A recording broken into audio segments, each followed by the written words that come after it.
Hello everyone. तो आज हम क्लास 11th का चैप्टर फर्स्ट जिसका नाम है समुच्चय, उसके बारे में बेसिक की जानकारी जानने वाले हैं। तो सबसे पहला चीज़ आता है कि समुच्चय है क्या। तो वस्तुओं के सुपरिभाषित संग्रह को समुच्चय कहते हैं। इंग्लिश में बोलेंगे कि सेट क्या है, व्हाट इज सेट। तो a collection of well defined object is called set. समुच्चय को कैसे लिखेंगे? तो समुच्चय को लिखने के लिए हम अंग्रेजी के बड़े अक्षरों को, कैपिटल लेटर्स को यूज़ में लाते हैं। अब बात आता है कि समुच्चय के अवयवों को कैसे लिखेंगे। अवयव वही होंगे जो मिल के एक ग्रुप बनाएंगे। तो अवयव को हम लोग इंग्लिश में एलिमेंट बोलते हैं, ऑब्जेक्ट बोलते हैं। तो उनको कैसे दिखाएंगे? तो अगर अंग्रेजी अक्षर है तो उसको हम छोटे अक्षरों से दिखाएंगे। हमने यहाँ लिखा है कि सुपरिभाषित संग्रह किसे कहते हैं? तो वैसा संग्रह जो व्यक्तियों के अनुसार न बदले, सभी लोगों के लिए सर्वमान्य हो। एग्जाम्पल हमने लिया है कि अंग्रेजी वर्णमाला के स्वर जो सभी लोगों के लिए समान ही होंगे। तो हमने उसके लिए सेट रिप्रेजेंट किया है भी से, ये बड़े अक्षर का भी है। और ए ई आई ओ यू 5 वॉवेल्स स्वर जो होते हैं हमारे, उनको हमने लिखा है छोटे अक्षरों से। अब कुछ आता है महत्वपूर्ण मानक समुच्चयों के बारे में। मानक समुच्चय जिसको इंग्लिश में हम लोग स्टैंडर्ड सेट्स बोलते हैं। तो देखते हैं, तो कैपिटल एन जो बड़ा एन है हमारा, ये किसका जो है सेट है? वो प्राकृतिक संख्याओं का समुच्चय है। प्राकृतिक संख्याएं सबको पता होंगे आप लोगों को कि गिनती की संख्याओं को हम प्राकृतिक संख्या बोलते हैं। दूसरा चीज़ आता है जेड। ये बड़ा जेड है, ये किसको दिखा रहा है? तो पूर्णांकों का ग्रुप दिखा रहा है समुच्चय। तो पूर्णांक ऋणात्मक भी हो सकते हैं संख्याएं और धनात्मक भी संख्याएं। दोनों संख्याओं को जब एक साथ मिलाएंगे तो हम बोलेंगे कि ये पूर्णांक संख्याएं हैं। तीसरा हम लोग देख रहे हैं क्यू। क्यू किसको रिप्रेजेंट कर रहा है, किसको दर्शा रहा है? तो परिमेय संख्याओं का समुच्चय को क्यू दर्शा रहा है। इसको लिखने के लिए हम सेट बिल्डर फॉर्म का यूज़ किए हैं। इसके बारे में हम आपको आगे बताएंगे। अब आता है दो चीज़ और आता है। एक आता है कैपिटल आर, ये दिखाता है रियल नंबर को, वास्तविक संख्याओं के सेट को रिप्रेजेंट आर करता है। और लास्ट में जो हमारा बचा है वो है डब्लू, जो दिखाता है हमें होल संख्याओं के समुच्चय को, यानी पूर्ण संख्याओं का जो समुच्चय होता है उनको दिखाता है। तो होल संख्या जो पूर्ण संख्या होता है हमारा, 0 से स्टार्ट होता है और अनंत तक जाता है। अभी हमने सीखा कि समुच्चय किसे कहते हैं और मानक समुच्चयों के एग्जाम्पल को हमने अभी समझा है। तो उसके आगे नोट है। पहला नोट में क्या लिखा गया है कि अगर कोई अवयव, अगर कोई एलिमेंट ए किसी समुच्चय ए में है तो हम उसको बोलेंगे ए एप्सिलॉन ए। मतलब ए एप्सिलॉन बड़ा है। इसको बोलने में थोड़ा सा अजीब लग रहा होगा, लेकिन इसका ये जो साइन दिख रहा है ये साइन ये दिखा रहा है कि ये जो छोटा वाला ए है बड़े वाले ए के अंदर है, यानी इसके ग्रुप में ए है, उसका अवयव एलिमेंट है। तो इसको पढ़ेंगे कैसे? तो बोलेंगे कि ए समुच्चय ए में है, या इसी को कैसे पढ़ेंगे कि ए समुच्चय ए का सदस्य है, मेंबर है, ठीक ना। और दूसरा पॉइंट क्या बोल रहा है? दूसरा पॉइंट क्या बोल रहा है उसको आप देख लीजिए कि अगर कोई अवयव बी किसी समुच्चय ए का सदस्य नहीं है, मेंबर नहीं है ना, तो हम कहेंगे कि बी ये एप्सिलॉन नॉट है और ये ए है। अभी हम जानेंगे कि एप्सिलॉन नॉट क्या होता है और इसको पढ़ेंगे कैसे, ये भी देख लीजिए। तो पढ़ेंगे हम लोग कि बी समुच्चय ए में नहीं है, या बी समुच्चय ए का सदस्य नहीं है, B does not member of set A. अब बात आता है कि ये जो साइन दिख रहा है हमको, चिन्ह जो दिख रहा है वो है क्या? ये दिखने में ई जैसा है लेकिन ये ई नहीं है। इसको हम लोग एप्सिलॉन यूज़ में लाते हैं। इंग्लिश में भी हिंदी में भी एप्सिलॉन यूज़ करते हैं। यह एक यूनान वर्ड है या साइन बोल सकते हैं इसको हम एप्सिलॉन बोलते हैं। इसका काम क्या है कि ये सदस्यों को निरूपित करता है, ठीक है। तो जब भी हमें लिखना हो कि कोई भी मेंबर जो है किसी सेट का है या नहीं, तो उसको हम दिखाने के लिए इसको यूज़ करते हैं। अब आगे बढ़ते हैं हम लोग कि समुच्चय को हम रिप्रेजेंट कैसे करें, उसको निरूपित कैसे करें। मतलब यही है कि हम इसको लिखें कैसे। तो इसको लिखने का दो तरीका। पहला तरीका जिसको हम रोस्टर रूप, हिंदी में इसको बोलते हैं सारणीबद्ध रूप, और दूसरा में बोलते हैं समुच्चय निर्माण रूप, इंग्लिश में इसको बोलते हैं सेट बिल्डर फॉर्म।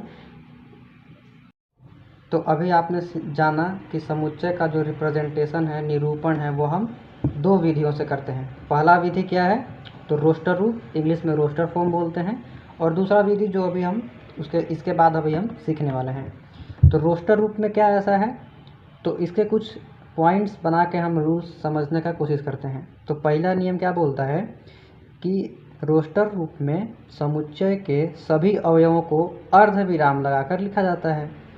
अर्धविराम कहने का मतलब कि कॉमा, जैसे हमने एग्जांपल लिया है 1 2 3 4, ये कोई सेट है, ठीक है, और इनको अगर आप ध्यान से देखेंगे तो 1 2 3 4 को अलग कर रहा है कॉमा। तो पहला चीज़ हमने सीख लिया कि किसी भी समुच्चय है जो रोस्टर रूप में है, उनके अवयवों को हम कॉमा लगाकर लिखते हैं। दूसरा नियम कि समुच्चय के अवयवों को मझले कोष्ठक, मिडिल ब्रैकेट के अंदर बंद करते हैं। ये वाला कोष्ठक सबको पता होगा। हम लोग 2-3 कोष्ठक के बारे में जानते हैं, छोटा ब्रैकेट, मझला ब्रैकेट और बिग ब्रैकेट, बड़ा ब्रैकेट ना, स्मॉल, मिडिल एंड बिग। तो हम सेट को बंद कैसे करेंगे, तो मिडिल ब्रैकेट से। ये सभी में अप्लाई होगा, चाहे वो रोस्टर रूप में हो या फिर समुच्चय निर्माण रूप में, सेट बिल्डर फॉर्म में हो, ठीक है। तो यहाँ पे आप देख सकते हैं एग्जांपल में हमने 1 2 3 4 ये सेम एग्जांपल रखा है, कॉमा से अलग रखा है सबको। और ध्यान देंगे तो हमने यहाँ हाईलाइट किया है कि मझले वाले ब्रैकेट से इनको हमने क्लोज करके रखा है। तीसरा नियम क्या बोलता है, अवयवों के क्रम में, ऑर्डर में बदलाव करने से उन पर कोई प्रभाव नहीं पड़ता। उन पर प्रभाव नहीं पड़ता मतलब कि आंसर में कोई प्रभाव नहीं पड़ता, जैसे गलत नहीं होगा। जैसे हमने अगर माना 1 2 3, तो इसी को, ये जो एलिमेंट हैं, इनको हम आपस में अगर अदला बदली करके आगे पीछे करके लिख सकते हैं, आंसर में कोई गलती नहीं होगी। जैसे हमने यहाँ लिखा है ऑब्लिक देके 2 1 3, या इसको भी ऑब्लिक देके लिखा 3 2 1, यानी इसी को हम इस तरीक़ा से भी लिख सकते हैं और इस तरीक़ा से भी लिख सकते हैं, तीनों सही है, कोई गलत नहीं है। और सबसे ख़ास बात कि समुच्चय के अवयवों को रिपीट नहीं करना है, दोबारा है, दोहराना नहीं है। जैसे हमने एक एग्जांपल लिया है स्कूल, तो स्कूल में अक्षरों का समुच्चय हमको बनाना है, रोस्टर रूप में बनाना, ठीक है।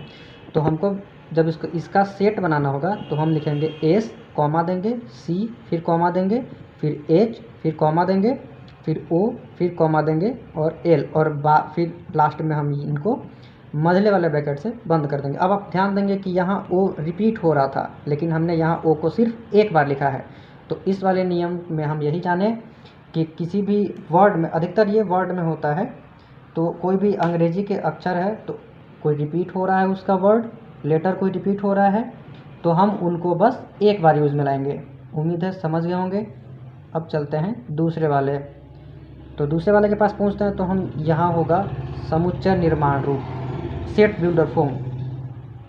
तो अब इसके भी कुछ अपने नियम हैं, तो इसमें कुछ ज़्यादा खास आपको दुविधा नहीं देखने को मिलेगा, एकदम आसान है। तो बोला है पहला पॉइंट में बोला, सभी समुच्चय में एक सर्वनिष्ठ गुणधर्म होता है। सर्वनिष्ठ मतलब समझते हैं कि कॉमन प्रॉपर्टी बोल सकते हैं आप। दूसरा क्या बोला, और जो सर्वनिष्ठ गुणधर्म होगा वह गुणधर्म समुच्चय के बाहर किसी भी अवयव में नहीं होगा। यानी अगर किसी एक सेट का बात हम कर रहे हैं तो उसका कुछ स्पेशल कैरेक्टर होगा, उसका कुछ जो है कॉमन होगा प्रॉपर्टी, जिसको हम सर्वनिष्ठ गुणधर्म बोलते हैं, और उस सेट के अलावा कोई अन्य सेट में उसका रिलेशन आप नहीं देखेंगे। जैसे जो हमने पहले लिया था एक एग्जांपल, ये भवेल वाला, तो भी बराबर ए ई आई ओ यू, ठीक है, इसको तो हमने जान लिया। ये अगर आप ध्यान देंगे तो जो पहला चीज़ आप देख रहे होंगे यहाँ, ये हमने लिखा है रोस्टर रूप में। पहचान क्या है रोस्टर रूप में, कि ये जो हैं कॉमा दे के लिखे गए हैं। दूसरा चीज़ कि ये मझले वाले ब्रैकेट से लिखे गए हैं, तो रूल तो कॉमन है। लेकिन समुच्चय निर्माण रूप में इसी को हम एक और तरीके से लिख के और रिप्रेजेंट करते हैं। तो इसी को हम लिख सकते हैं कि x:x अंग्रेजी वर्णमाला का एक स्वर है। अब इसको देखेंगे तो ये होगा सेट बिल्डर फॉर्म में। इंग्लिश में इसको पढ़ेंगे x:x is an English alphabet vowel, ठीक है। इसको हम बता रहे हैं, देखिएगा कि पढ़ते कैसे हैं इसको। हमने तो यहाँ पे लिखा हुआ है, तो हम पढ़ कैसे रहे हैं आप उसको देखिए। तो जैसे हमने लिखा है कि समुच्चय भी के उपर्युक्त कथन को हम पढ़ेंगे। जो ऊपर लिखा हुआ है ये जो हमने ब्रैकेट के अंदर लिखा हुआ है, तो इसको हम पढ़ेंगे कैसे? अगर हमको पढ़ना हो तो पढ़ेंगे सभी एक्स का समुच्चय जहाँ एक्स अंग्रेजी वर्णमाला का एक स्वर है। ठीक है, तो अब हम समझ में नहीं आ रहा है कि यार हम इसमें से पढ़ें क्या चीज़, कि सभी एक्स का समुच्चय है जहाँ एक्स अंग्रेजी वर्णमाला का एक स्वर है। तो हमने यहाँ कुछ लिखा हुआ है, अगर आप इनको ध्यान से देखेंगे तो समझ में आ जाएगा। तो यहाँ जो हमने लिखा सभी एक्स का समुच्चय है, तो यहाँ इसके लिए जो ब्रैकेट हम लगाए हुए हैं, ये ब्रैकेट, ये दोनों ब्रैकेट और ये एक्स को भी हमने इंक्लूड कर रखा है। ज़रूरी नहीं होता है एक्स को इंक्लूड करना। तो इसको हम पढ़ेंगे सभी एक्स का समुच्चय। और ये जो कॉलन आप देख रहे हैं इसको हम पढ़ेंगे जहाँ इंग्लिश में वेयर बोलते हैं इसको।